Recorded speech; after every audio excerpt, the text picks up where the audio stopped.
Hello and welcome to our AWS migration series. And in this section, we will talk about classless inter-domain routing or CIDR. It is really important that we understand the concepts of CIDR if we are to master the AWS networking, or I would say any networking. Azure networking would be useful, and then Google Computing Engine, GCP, your knowledge of CIDR may help you there as well. So let's move on. So to understand cloud-based networking, the understanding of IP4 address scheme and CIDR is very critical. So what are IP4 addresses? 4 decimal numbers separated by a dot. I don't need to tell you that. Example like 192.168.0.1. What is an octet? Each number separated by a dot is represented in binary and is called an octet. So if you see, this is how it looks like. To feel comfortable creating a VPC and subnets, which is the foundational structures of the AWS networking, having a clear understanding of CIDR is very useful. So here is the parallel. Our example IP address is 192.168.0.1, and here is the binary, right? So computer do not understand 192.168 0 and ones. They convert everything into binary. So this is what exactly the computer sees, the structure below, right? So now, limited number of IP4 addresses, that's one problem. With millions of new devices joining the internet, we would have run out of physical IP addresses much before. We realized this problem much earlier. We started with classful, class A, class B, class C, and class D. We found that a little bit restrictive, and then classless interdomain routing or CIDR came with a lot of flexibility. So we do not have unique physical addresses in real life. We do not have unique addresses for houses in a city, do we? It is possible for two cities to have the same house number.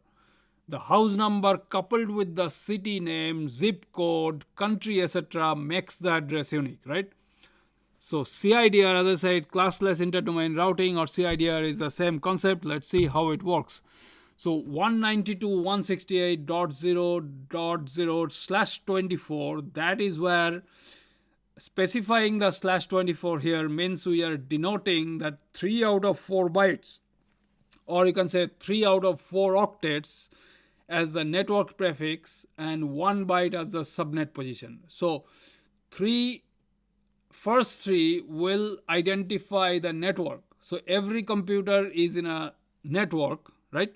Say 10 computers together makes a network, and then all 10 computers will have IP addresses, and the first 3 octet of those 10 computers will identify what network they're in, so that the router will identify, okay, I can see the first 3 bytes, first 3 octets, so that will be network A. If they're different, that will be network B. So that is the significance of /24. Now the next one, if we say 192.168.0.0/16, this is more normal as we get the last 2 positions for creating subnets, right? So in this setup, the /16 setup, subnet address will be 192.168.0.0/16 would be like, this is a subnet, first one, 192.168.1.0, so that becomes a subnet, and the second subnet you can create 192.168.2.0 and so on, right? So you are getting a lot of flexibility if you do /16. Now specifying that /24 in a subnet means we are denoting 3 out of 4 bytes as the network prefix. So what you will do, first 2 will be your VPC, network.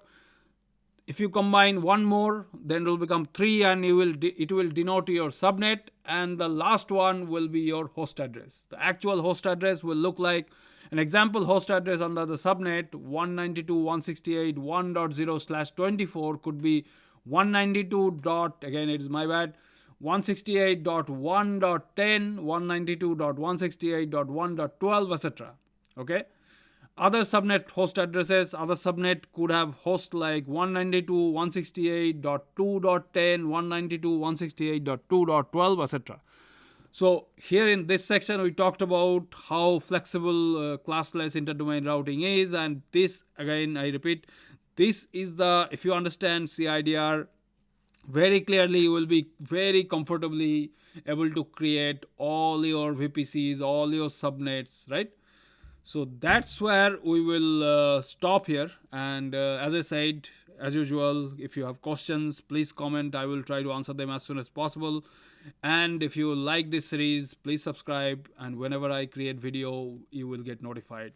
Thanks for listening. I will take your leave now. I will see you in the next video. Thank you. Bye.